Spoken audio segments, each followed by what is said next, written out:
Stalin's inner circle, the men who have risen through the ranks with him, are called the Stalin milieu.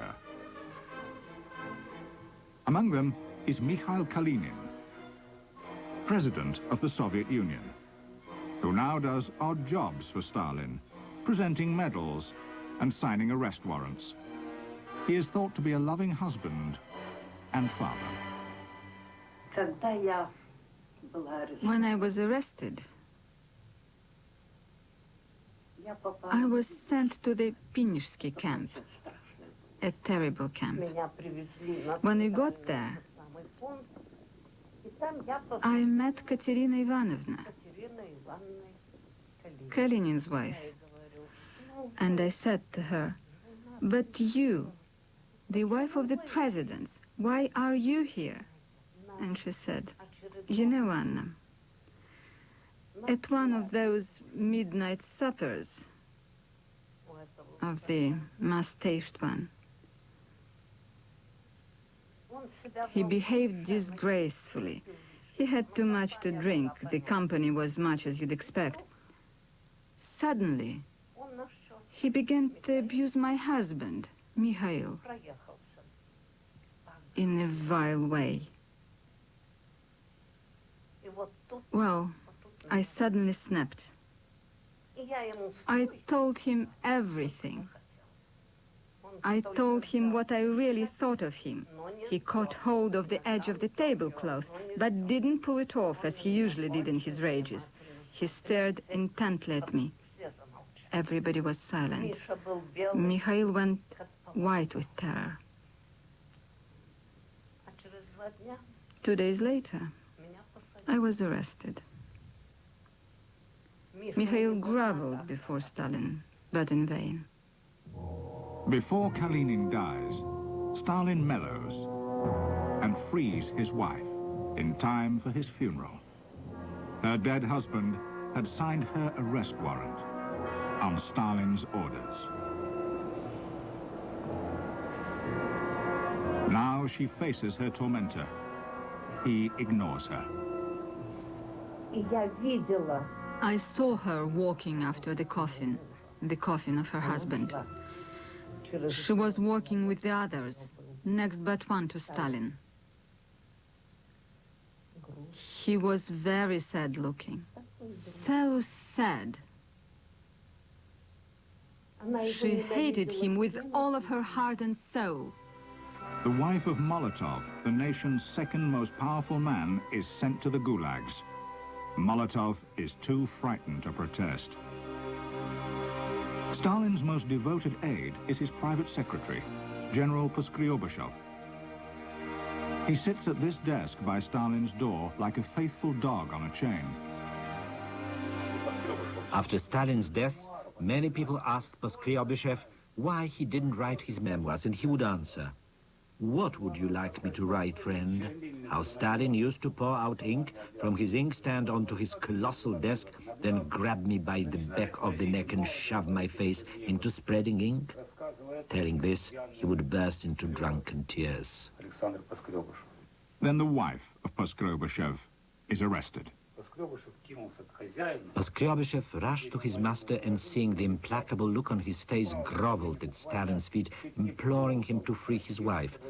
But Stalin, quietly puffing at his pipe, told him, "Don't worry, Sasha, calm yourself. What good is that wife to you? We'll get another wife for you, one that will obey you." Twice widowed, estranged from his mother, his sons, and his friends, Stalin seems incapable of intimacy. Nonetheless, it is rumored that his fondness for opera and ballet has led to numerous liaisons with prima donnas and ballerinas. In one instance, to a proposal of marriage, causing a frightened soprano to bolt Moscow and take cover in a distant province. It is unlikely that Stalin is aloof from sex. Power is an aphrodisiac that makes the crudest men attractive. Stalin's amours, like so many of his secrets, will be buried with him.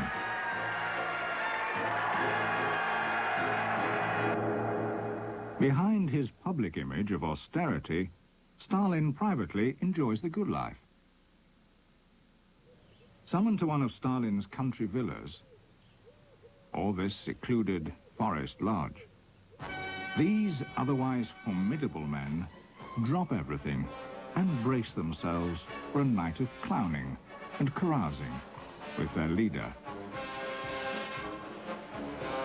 A wink from Stalin, and Khrushchev capers and sings. Stalin puts tomatoes on Mikoyan's chair. Mikoyan takes spare trousers. Stalin's dirty jokes evoke gales of laughter. At dawn, the guests are driven home, dead drunk. At 70, Stalin shows signs of senility. State funerals bore him. He has difficulty staying awake in meetings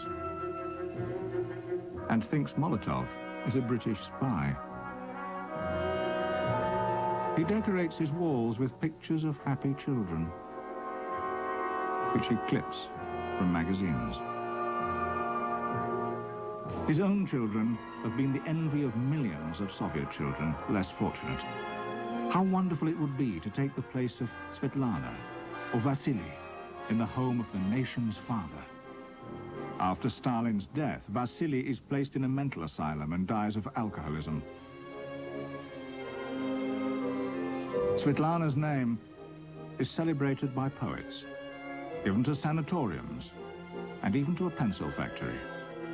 But after her father's death, she secretly leaves the USSR, changes her name, and marries several times, moving from Britain to India to America and back, as if fleeing some demon. Stalin also flees at night, from room to room, like some restless animal, never sleeping in the same place twice.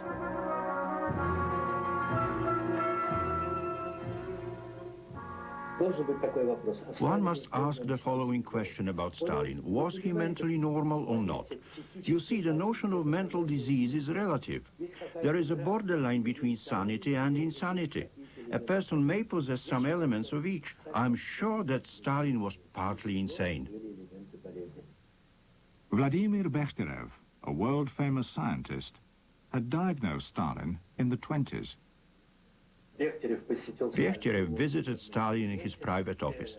In the waiting room were some people and secretaries. He came back into the study after talking with Stalin, and when asked about the general secretary's state of health, he answered simply, as if it were clearly evident: paranoia.